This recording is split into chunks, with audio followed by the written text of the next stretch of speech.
Welcome to the Special Forces in World War II YouTube channel created by the Special Forces in World War II team.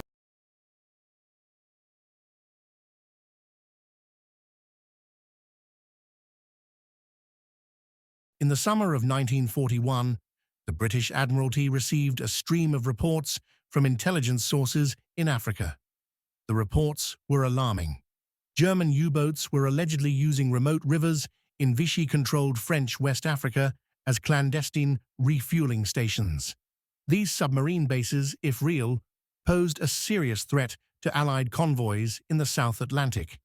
The British needed answers, and quickly. They turned to one of their most secretive and daring Special Forces units, the Small-Scale Raiding Force, also known as No. 62 Commando.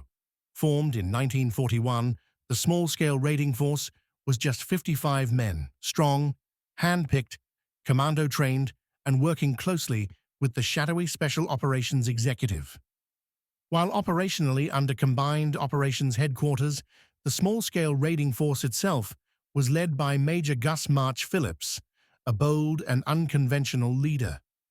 To carry out the mission, March Phillips chose an unassuming vessel, a 65-ton Brixham yacht trawler named Maid Honor.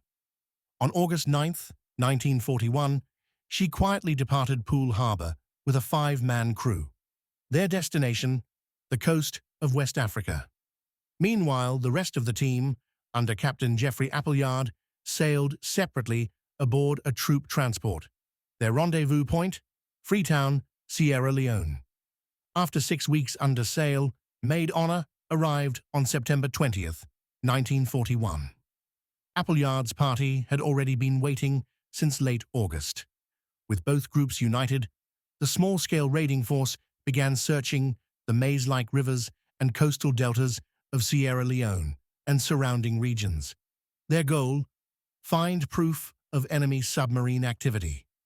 But after weeks of navigating dense mangroves and estuaries, they found nothing. No submarines, no bases, no signs of refueling activity.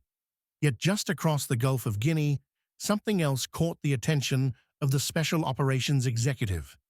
On the Spanish island of Fernando Po, now called Bioko, Special Operations Executive agents identified 3 Axis vessels moored in the port of Santa Isabel. The Duchessa d'Aosta, a large Italian merchant ship, Licomba, a German tug, and Bibundi, a diesel-powered barge.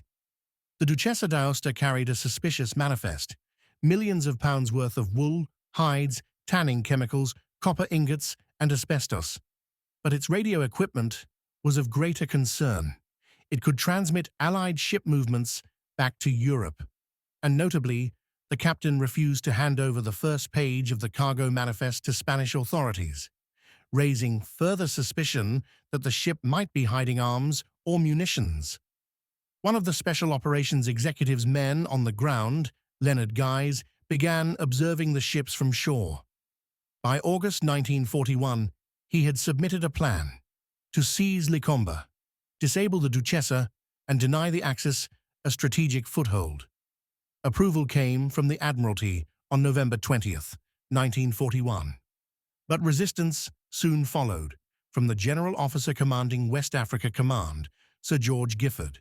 He refused to release 17 Nigerian sailors required for the plan, claiming it would compromise other operations and could be seen as an act of piracy. The Foreign Office and British Embassy in Madrid were also hesitant. Spain was neutral, and the consequences of a botched raid could be diplomatic disaster. The mission was suspended. Weeks passed. Then, on January 6, 1942, London gave the final green light. The raid could proceed, but only if no British involvement could be proven. To provide a cover story, HMS Violet, a Flower-class corvette, was sent to intercept the captured vessels at sea, suggesting the ships had attempted to flee. On the island, Special Operations Executive Agent Richard Lippert had taken a job at John Holt and Company, a British shipping firm with offices in Santa Isabel. Through his position, he gathered critical intelligence on the Axis vessels. he discovered that the officers of the Duchessa d'Aosta were fond of attending parties ashore and had held one on the night of January 6, 1942. That gave Lippert an idea. He arranged another party for January 14, 1942, one that would ensure the ship's senior officers were ashore and off guard. On the morning of January 11, 1942, the two tugs, Vulcan and Nuneaton, departed Lagos with 32 men on board, 11 commandos from small-scale raiding force, 4 special operations executive agents, and 17 local sailors. They practiced boarding drills at sea, rehearsing silently, lowering folding full-butts, and climbing ship hulls under cover of darkness. By the night of January 14, 1942, both tugs were just 180 meters off the harbor entrance. At 23:15, they moved in. On shore, 12 Italian officers and 2 Germans were enjoying their dinner party, blissfully unaware. Vulcan approached the Duchessa. A few men stood on deck, flashing a torch, then turned away, unalarmed. Vulcan approached the Duchessa. A few men stood on deck, flashing a torch, then turned away, unalarmed. Meanwhile, from Nuneaton, fullbots paddled silently to Likomba and Bibundi.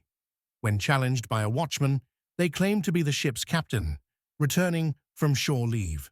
The bluff worked. Commandos boarded, set explosive charges on the anchor chains, and jumped back aboard the tugs. With a muffled blast, the anchors blew free. Simultaneously, Vulcan's team had boarded Duchessa d'Aosta, secured prisoners below deck, and set charges on her chains. Within minutes, the 3 vessels were under tow, being pulled out to sea. Locals rushed to the waterfront. Some anti-aircraft batteries opened fire, firing blindly into the sky, thinking it was an air raid, but the larger sea-facing guns stayed silent. By dawn, on January 15, 1942, the Commandos were safely out of range, with 29 prisoners and all 3 Axis vessels. At sea, March Phillips established watches and posted guards, but trouble loomed. Nuneaton began experiencing engine problems, and the tow ropes strained in the swell. Later that day, Vulcan reached the rendezvous and was captured by HMS Violet, just as planned. Nuneaton struggled on, until the Nigerian collier Ilorin received their semaphore signals and relayed the message. Soon, help was on its way. Operation Postmaster was a success.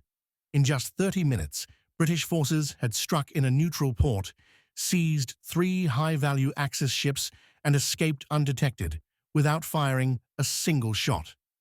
It marked the first joint Special Operations Executive and Combined Operations mission of the war, and proved that covert warfare could deliver devastating results far from the front lines.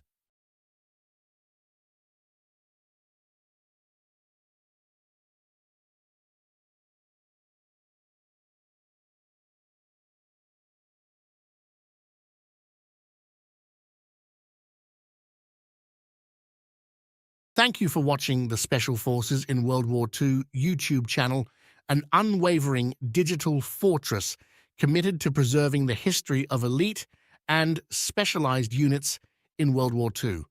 Our mission is clear: to provide a comprehensive view of the elite units and formations that played pivotal roles in the Second World War. This extensive dossier includes their frontline battles, innovative weaponry, strategic maneuvers, and the brave soldiers who faced the crucible of combat. The World War II SOF Virtual Museum is our dynamic field operation, continually uncovering layers of historical knowledge. We also maintain outposts on Facebook, Instagram, and YouTube to enhance our information dissemination. If you possess relevant intelligence to support our mission, don't hesitate to share it with us. Your contributions will be prominently featured in our operational archives. For those willing to provide substantial support, visit our Patreon forward base and enlist. Your backing is crucial to sustaining our mission. Together, let's carry forth this legacy.